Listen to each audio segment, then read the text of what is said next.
All right, YouTube, how you doing? Welcome back to the channel. It is Thursday, November 2nd here. We got 4 NBA games to jump into in today's slate. Apologies if the throat or even my energy sounds or feels a little off. I think I'm coming down with just a little something. We're going to push through for today's video, but yeah, cold season here, and it might be hitting me in the face. Everyone's got a plan until they get punched in the face. But nonetheless, guys, we're going to power through. We're going to jump into each and every one of these NBA games like we always do. I'm going to give you my lean or leans on the games as always, but my final plays, so what I'm actually rolling with myself. If you do want to fade me, those plays will be in the pinned comment. If you faded me last night, you came out on top. Last night we go 2-4. And we've been dropping the womp womp a lot this season here. We went all in on that Mavs Bulls game and got kind of screwed. So the Mavs obviously cover. That's great. Over 222.5 is another play that we had. It finished out at 219, and then Mavs team total. I took an alternate line here. Alti Ev failed again. Mavs team total was 112.5. I took them over 14.5 to get it into the plus money.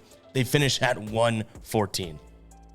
We can't catch a break these last few days here, but nonetheless, I keep saying it. I'll keep saying it again. We look to bounce back, but the last few days have been like death by 1,000 paper cuts, which has been tough. But on a brighter note here, ride of the day coming in from Isaiah had Tatum over 25.5. It was a blowout.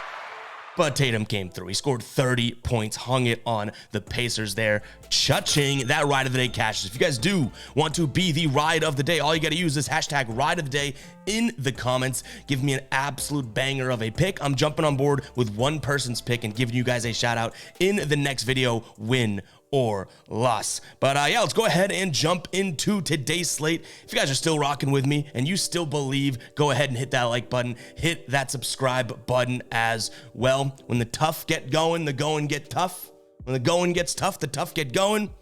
Whatever it is, right? We're battling through this, guys. It is sports betting at the end of the day. The only reason I'm not pissed about last night is because we swept the final game of the World Series going 3-0. So at least the bank account is looking okay, right? But nonetheless, guys, let's go ahead and jump into game number 1 here. We got the Philadelphia 76ers taking on the Toronto Raptors. Raptors, I kind of called it last night. I didn't think that they'd win, but they definitely hung in that game with Milwaukee. This might be a Raptors team that gets up for big games. They win 130-111. Philadelphia coming off of a win a few nights back. They've had a few days of rest here. They blew out Portland 126-98. Right now, Philly at home sitting as 8.5-point favorites. Total sitting at 215. I like the over in this game. Now, you might be thinking, why would you like the over? This Toronto team plays slow. Well, they are on the second night of a back-to-back, which if you've watched the show in the past, I'm not necessarily like second night of the back-to-back automatic fade the over. I think that sometimes the defensive effort can lack on the second night of a back-to-back, and Philly is a team that you don't think of them as playing fast, but they're averaging, I think it's near 120 per game here. Yeah, 119 in terms of points per game, and the Toronto Raptors, a decent defense, I guess you could say, but still allowing 105. So even if the Sixers split that middle and they finish right around finishing at I'd say 110 or so, that's more than enough to at least give this over a chance, because I do think the Raptors are going to give you 105 plus. So I like the over right away, and I guess I lean towards Toronto, but I doubt it becomes a final play. 8.5 just seems like a little bit too much to lay as Philadelphia, especially if Toronto's feeling some momentum after that Milwaukee win. Tyrese Maxey is also questionable, which would be a pretty decent blow to the Sixers there, but yeah, I don't necessarily trust the Sixers to win by 9+, but it's not like I'm all in on the Raptors. You could make the argument that a back-to-back, is going to slow them down, and like I already said, but it is the beginning of the year. Like, I don't want to put too much weight into a back-to-back. Maybe as the season progresses, it's worth noting, but as of right now, yeah, I like Toronto to keep this game close, but I like the over more than anything. So main lean in this game is going to be the over 215. Next up, we have the Pelicans taking on the Pistons here. Pelicans, decent favorites at home, -7.5. Total sitting at 217.5. I think I've seen it at 216.5 on a couple sportsbooks, so I think it's moving down in that direction, which makes sense. I think this is an under game. This is a Pelicans team that really doesn't play all that fast. In fact, this year, their highest output was 111. That was on opening night. Since then, 96 points scored, 102, 110. And you have a defensive team on Detroit that one team sort of, put a number on them, and that was the Thunder, and it was a fast-paced game. Other than that, this Detroit team actually playing decent defense, which, I want to say is crazy, but it's not all that crazy when you think about, the guys on this defense. Like, they do have a pretty decent team here, ranking 11th in points against as well, only allowing 107 per game here. So I don't mind Detroit to keep this game close, and 7.5 points is a lot to give. And Brandon Ingram also being questionable for the Pelicans here. I don't necessarily think that it's something in which I think he's missed 1 or 2 games, right? So I don't think it's something to tip your nose at and not even regard. Like, I don't think he's probable or anything like that. So if he misses, I like this line even more, obviously. But if he does end up playing, which, I don't think he's going to, but again, NBA's crazy. In the morning, anything can change. But if he does end up playing, I still like the Pistons plus 7.5 here. One injury to also keep a note on here is going to be Jalen Duren. He was held out yesterday.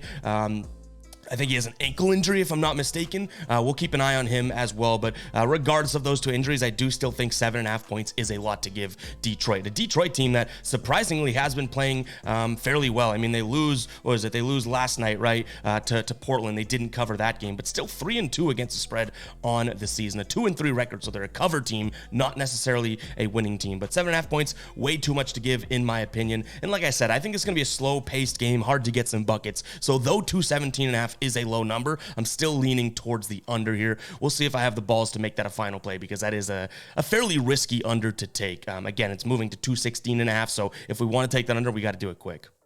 Utah hosting Orlando. Utah coming off of a win last night, a pretty impressive one, 133-109. Orlando, their last game was a loss against the Clippers. I like Utah in this spot. Though they are on the back-to-back, it kind of goes back to what I said about Toronto and even Detroit, and the Pelicans are on a back-to-back. It's early enough in the year where I don't think I put that much weight into back-to-backs. Certainly analytically, I'm not ready to say that that's going to slow a team down or even make them play faster, especially with Utah obviously blowing out the other team too. We had their starters. No one played over 30 minutes in that game. Like Larry Markin, I think, played 26. Jordan Clarkson, 25. So it is a good look for Utah here. I like them in this spot. I think that they are the better team, but I also like this to be sort of a run and gun team. Neither one of these defenses, I'm thinking, is all that great. Utah allowing the 5th most points so far this season. And the Magic here, they've allowed, a few amount of points, but if you really look into it later on in the games,